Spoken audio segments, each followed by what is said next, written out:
But coming out of Tassie, obviously Brock, new championship leader. How do you feel about that? That's a big one on you. Yeah, it is a big one. I probably felt like I don't know, because he haven't performed as good this year. Excuse me, he had a great weekend, didn't he? Oh yeah, far out. He did, but he's done an awesome job all year. Like he's got me 13-1 in qualifyings, but I've qualified like top 4. I don't know, top 5 like 8 times. So you're just saying you're a better racer than him?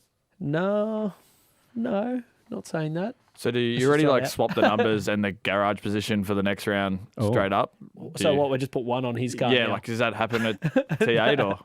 Oh, you mean like number 1 driver? Yeah, well, Didn't you already called it? I questioned you on the weekend about it on TV. I feel like this year it. he's doing a better job. He stepped up. Like I think he's getting better each year. And Has he stepped up or you stepped down now that you're a champ? I don't think is he buttoned out of it? You yeah, reckon? yeah. I don't think so, but. Do you want it as much as you did last year? Yeah, I reckon you do. You definitely do. I don't know if the pressure's off a little bit, but you definitely want it as bad. I think now it's not about about wanting the championship again. It's about wanting to beat your teammate again. You know what I mean? Since Brock's doing such a good job, you're thinking, how can I do a better job to get ahead of him? But I think right now he's the benchmark in supercars. Like when you look at what he's doing, his qualifying performances and racing, he probably got unlucky at Grand Prix with the last race. He probably should have won the last race. So what happened there again? Yeah, I don't know. What, do you not remember? No. Remember it rained and it got cancelled? Oh. No, I was off the back row. So. Yeah. But yeah, no, I think he's doing a pretty good job.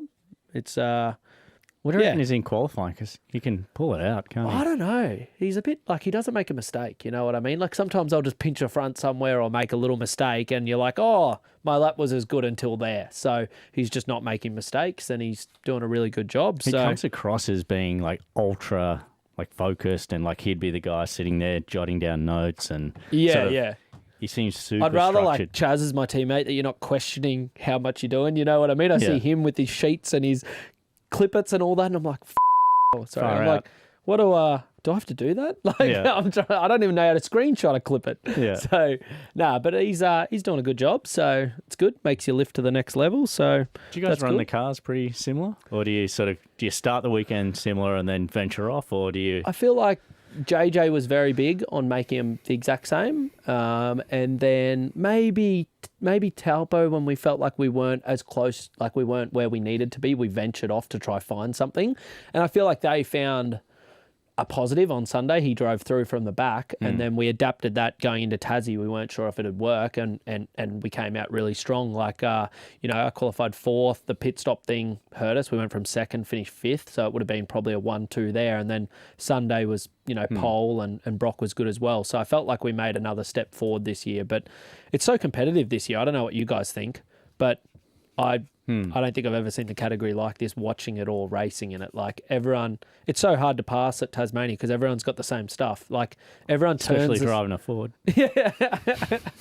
It's easy for us, but no, I'm joking. But like everyone turns the same at the hairpin nearly. So I found it very hard to turn. I disagree. You reckon? I don't know. You went under me a few times. Well, that's because I was running India. That's the only reason. Just because your rear wheels and I was a lap down. I remember Chaz doesn't believe it. I ran into Chaz at the hairpin, and then we drive out, and I just see him giving me the finger, waving his hand around. I'm like, I'm not trying to hit you. I'm sorry, but and then he took me out. I didn't see that. I looked in the mirror the whole way back straight, and I never saw a hand. It wasn't like two hands. It was one hand. There was no courtesy wave or nothing. Like, sorry, it was just like these glowy red cheeks inside this helmet, glaring out the front of his car, and just willing to hit me again. But I didn't know what signal you do to say I'm sorry. You know what I mean? That little hole. No, the little hole just a little way. Yeah. Over in America, they do the peace sign, like out the window.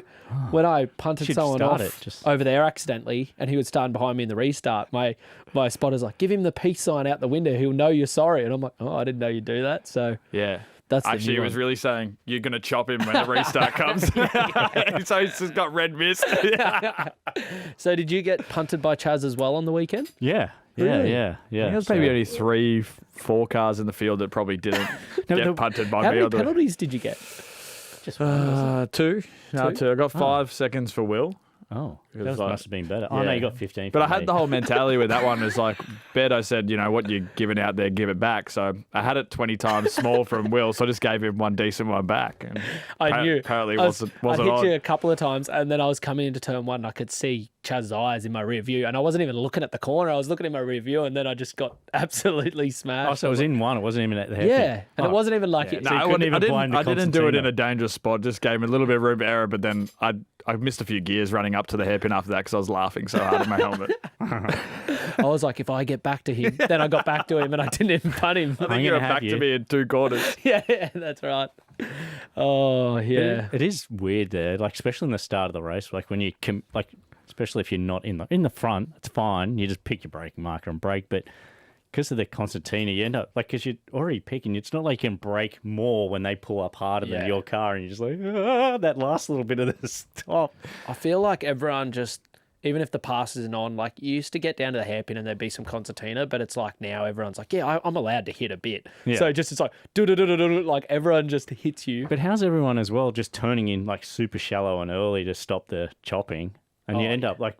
We were in a man train for a while there. Yeah, but that's what makes it so hard there because you always like go to your muscle memory of how late you can brake in there and you think that everyone's going to do the same line. But as soon as someone in that train of cars is looking to make a move and they pull it up a bit shorter, it's just like the car's behind. I think that's why I'm like, when I nudged you, I'm like, got then and went around the outside and saw, I think it was LeBrock got turned by Will. And I'm like, I don't understand how I caused that, but then watch the vision back. I'm like, oh, Will was making a move on the Brock, and then that's shortened you up. Yeah. And as I've sent you, he's found him and it's turned into like an absolute schmozzle out there. So, but it's probably one of the toughest corners we have on the calendar, I reckon. And the track is so frustrating to race at because of that very reason, because the cars are so evenly matched, and every like that exit of the hairpin is so important. If you get that little bit of overlap and you're into each other's doors, and it gets sketchy. It's so hard to turn under enough and get the drive. How often do you get the drive and you're like, oh yeah, I think I've got him, and then they just drive past you on the outside again, and you're like, I can't comment. I just never got it turned once there On a Saturday, weekend. one of the races, I like ran heaps long and had a mad tyre advantage at the end.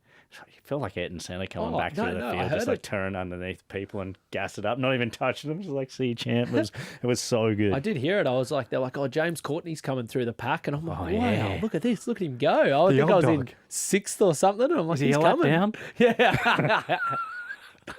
Oh no, it's good. The other thing with the hairpin there that I struggle with, when you're up under someone's wing, you can't see the braking markers. Do you notice that? Like, Had you changed to 6 in the Camaro on the way down there, or leave it in are you fifth? not in 6th? No. No, I'm joking. I'm in 5th.